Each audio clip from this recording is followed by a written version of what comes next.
Ćao, ja sam Milijan i želim da vam pokažem da škola može biti zabavna.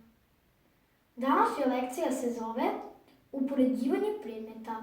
Prvo da utvrdimo pojmove, veće i manje. Da počnemo sa jednom zagonetkom. Ima grivu, 4 noge, oštre zube, oštre kandže, opasan je sav. Znamo, to je lav, tako je! Molim jednoglava sa moje lijeve strane.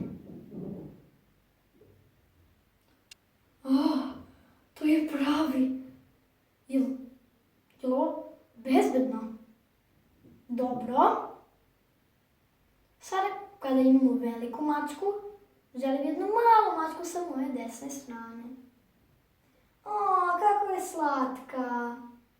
Eto, sada možete da vidite razliku između velike mačke i male mačke. Wow! Nisam znao da je žirafa baš visoka. Žirafa je viša od mene, a ja sam niži od žirafe. I zapamtite, ne kaže se višlja, nego viša. Znači, žirafa je viša od mene, a nije višlja od mene, a ja sam niži od žirafe.